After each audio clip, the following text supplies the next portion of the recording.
cuida, porque pessoas que se cuidam, que têm auto-amor, elas não permitem abuso. Elas jamais, quem tem um amor próprio, jamais vai ficar em um relacionamento abusivo, tóxico, ou com uma pessoa narcisista, ou com alguém que tem alguma questão aí que imponha perigo a ela, que imponha desrespeito a ela. Então é importante que a gente note qual é a qualidade das nossas relações, para a gente saber se a gente está aí exercendo o nosso amor próprio ou não, tá? Tem uma questão aqui. Como conseguimos perceber se o outro está preso em seus traumas e como podemos ajudar? Primeiro você se ajuda, primeiro, né? Se ajuda olhando para você. Mas como é que você percebe se alguém está preso nos traumas dela, né? Você percebe porque ela está desatualizada. Por exemplo, quem sofreu um trauma de abandono, um trauma de rejeição, né? O que quer que tenha sido, lá na infância, né, em algum momento da vida dela, ela vem para a vida adulta com uma carência muito grande ou talvez com uma mania de querer mostrar e provar para o mundo que ela é melhor do que os outros, humilhando alguém, né, querendo se sobressair, tá? Não estou nem falando do caráter narcisista, tá? Porque o caráter narcisista é outra situação, né? Então, as pessoas que estão presas nos próprios traumas, você vai notar ali no dia a dia que ela tem questões, como eu estou dizendo, ela é muito dependente, ela é muito grudenta, né? Ela não consegue ter uma identidade própria. Ela não consegue, porque quem tem identidade própria, quem desenvolveu aí o amor próprio, essa pessoa ela é autoconfiante, ela é uma pessoa segura de si, né? E aqui eu peço licença para dar aqui justamente o exemplo de um estudo que foi feito, né? Só para complementar a resposta aqui da pessoa, ela pergunta dos traumas. A gente nota, como eu disse, falta de confiança, falta de autoestima, falta de amor próprio nessa pessoa. E como ajudar, né? Como ajudar essa pessoa? Como ajudar, primeiro é cuidando de você mesmo. Você cuida de você, depois você olha para o outro. Como você poderia ajudar essa pessoa, se for preciso? Indicar uma terapia, né? Pedir para que ela procure, dependendo do grau aí, né, de afetação dos traumas, procurar um médico, um psiquiatra, para que ela seja medicada e que ela acompanhe, ela seja acompanhada por um psicólogo ou por uma terapia como essa que eu faço, terapia da identidade. Ela pode fazer a terapia e dissolver este trauma quando ela olha justamente para aquela memória implícita que causou aquele trauma, ela consegue dissolver, porque é como se ela saísse do passado e viesse para o presente. Uma parte dela estava presa lá no passado. Uma parte dela significa uma memória que doeu, que marcou, que feriu. Ela ficou paralisada, um pedaço dela ficou paralisado lá. Quando a gente faz a constelação, quando buscamos uma ajuda aqui como adulto, a gente se atualiza e sai daquele encapsulamento, sai daquele pedaço em que a gente ficou paralisado lá no passado e vem para cá. Então a forma de ajudar essa pessoa, né, concluindo aqui, seria justamente orientando ela a procurar ajuda, né, de um profissional, né, da saúde mental, talvez, né, porque a gente está falando de trauma. Seria isso.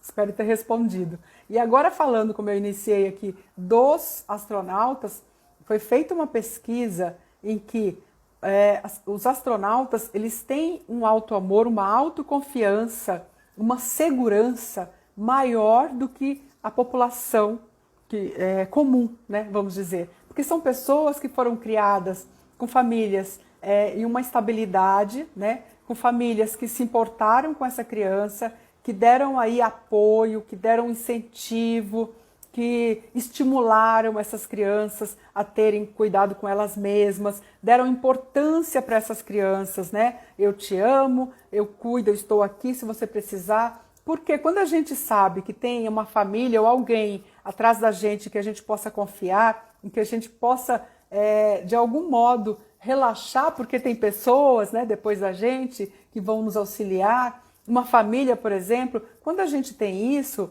a gente fica mais relaxado, a gente consegue ter aí um autocuidado com a gente mesmo. Então, esses astronautas, eles são pessoas que uma segurança elevadíssima, né? Eles têm a autoconfiança elevada, né? Por quê? Porque a profissão deles é algo que põe em risco ali muitas situações. Então você não pode ser inseguro, ter medo, ter receio. Por isso é que você precisa dessa base familiar. São pessoas que vêm de família estruturada, são pessoas que acostumaram a brincar com as crianças da mesma idade, que os adultos onde estão inserem essas crianças, acolhem essas crianças ali no meio. São crianças que foram criadas, pessoas, adultos, né, hoje, que foram, quando crianças, muito bem cuidadas, né?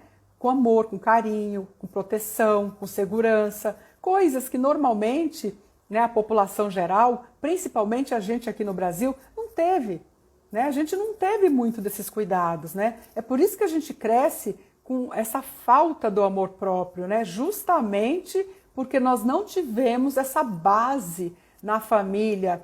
Nós normalmente crescemos em famílias desestruturadas, né? Em que ou só o pai, ou só a mãe é que cuida da gente, ou a gente é cuidado por um tio, né, por um avô. Isso não significa que seja maus tratos, não é isso. Mas assim, normalmente é uma pessoa só que cuida, ou então se é o pai e a mãe, eles brigam muito, brigam demais, o que acaba também com a saúde mental, né, da criança, porque ela se sente culpada pelas brigas, ela não sabe o motivo por que eles brigam tanto. E na cabeça infantil fica aquela coisa, eu devo estar fazendo alguma coisa errada.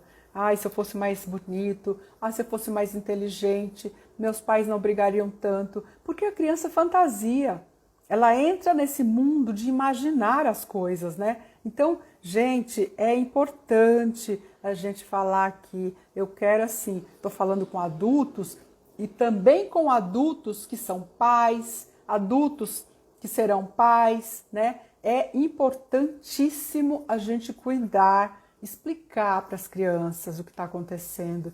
Tem um novo relacionamento, né? Tá separado do pai, tem um novo relacionamento, explica para a criança, olha, esse aqui é o meu novo relacionamento, né? Isso não significa que eu deixei de amar você, ou seu pai deixou de amar você. Você continua sendo amado, sendo muito querido. Eu só estou aqui, né, vivendo um outro relacionamento que é o afeto, né? Se a pessoa, a gente fala normalmente que são as adoções afetivas, né? Se a pessoa estiver morando junto, explicar, esse aqui é o teu pai afetivo, né? Afetivo, não é teu pai. Mentir para a criança, não.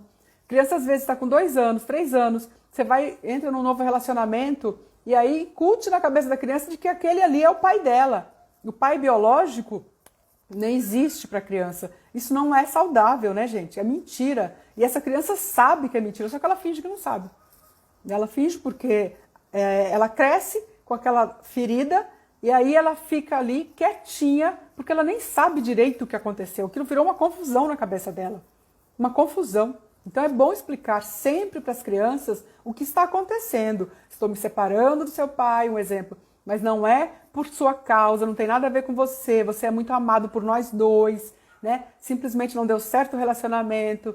Entrou uma nova pessoa, apresenta essa pessoa, né? Não deixa ela virar fantasminha e surgiu do dia para a noite ali no meio. Não, apresenta esse adulto para essa criança, explica quem é, por que está ali, né? Você também pode, quando deixa seu filho, sua filha na escola, explicar, olha, estou deixando você aqui, mas daqui a pouco eu volto, você não vai ficar aqui por muito tempo. Deixa na casa de alguém, explica também, porque a criança, ela fica com medo da mãe e do pai não voltar mais. Crianças que ficam internadas, quase todas são traumatizadas, porque elas têm muito medo do pai e a mãe abandonar ela ali. Elas morrem de medo, elas crescem com essa dependência emocional, elas crescem como se fossem, são pessoas assim, fragilizadas emocionalmente, né? Porque tem o medo do abandono, tem o medo da rejeição, tá? Tem uma pergunta aqui, gente. Como corrigir essa falta de base familiar e conseguir adquirir amor próprio?